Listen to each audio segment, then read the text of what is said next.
Vamos seguir em frente hoje elaborando o plano de gerenciamento do cronograma, que também faz parte do plano de gerenciamento do projeto, como todos os demais planos. Esse plano vai definir como o cronograma do projeto será desenvolvido, monitorado e controlado. Dê uma olhada geral no modelo aí ao lado.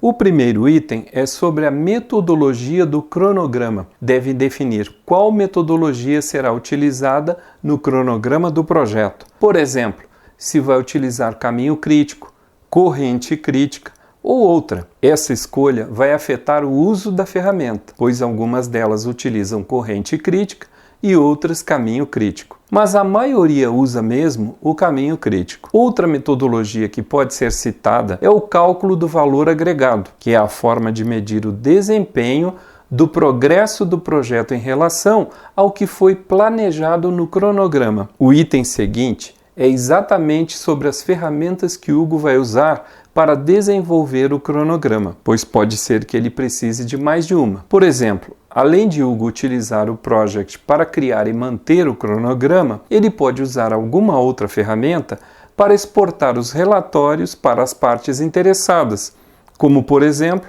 o Excel. O próximo item é o nível de precisão do cronograma. Deve descrever nesse campo o nível de precisão para estimativas de esforço e duração. Esse nível pode evoluir ao longo do tempo no projeto, dependendo das informações que vão chegando. O próximo campo é sobre as unidades de medida. Por exemplo, se as estimativas de esforço serão em horas, dias ou até meses, e em que moedas serão as estimativas de custos. Deve deixar claro as unidades de medidas que serão usadas no cronograma durante o projeto. O item seguinte é sobre os limites de variação, onde serão descritas as medidas que determinam se uma atividade, pacote de trabalho ou o projeto como um todo está no prazo, requer alguma ação preventiva ou até mesmo alguma ação corretiva. Como vimos em capítulos anteriores, aqueles parâmetros de até 5%, de 5% a 10%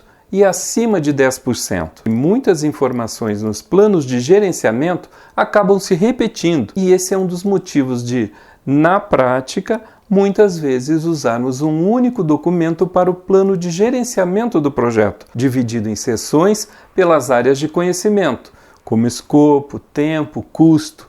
Isso pode economizar um pouco a repetição de trabalho. O item seguinte é sobre o formato dos relatórios do projeto. Deve descrever ou até anexar os modelos dos relatórios que vai usar no projeto. Eu considero que um modelo padrão já seja o suficiente e depois, durante o projeto, dependendo inclusive da nossa matriz das partes interessadas, podemos ter outras variações desse relatório. O próximo item é sobre o gerenciamento do cronograma. Deve descrever qual será o processo para atualizá-lo, qual a frequência de atualização, se vai ser semanal, quinzenal, por exemplo, se na data de corte da medição vai usar somente atividades que já estejam totalmente finalizadas ou vai considerar percentuais de atividades ainda não concluídas, como vai fazer a coleta dessas informações, qual vai ser o método de avaliação do desempenho do projeto.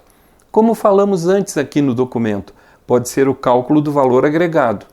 E também sobre as diretrizes para manter a integridade da linha de base e parâmetros para que ela seja refeita, se necessário. A linha de base do cronograma é como uma fotografia retirada após a aprovação do planejamento. Ela tem as datas de início e término de todas as atividades do cronograma e é usada para avaliar a evolução do projeto através da comparação do planejado versus o realizado. Sempre que houver mudanças no projeto e uma nova repactuação do planejamento, então uma nova linha de base deve ser gerada e aprovada pelo patrocinador e demais partes interessadas. Pense sobre a utilidade desse documento no planejamento, faça suas anotações e estude, e se tiver alguma dúvida sobre o assunto, fale diretamente comigo através do site pelo menu Contato.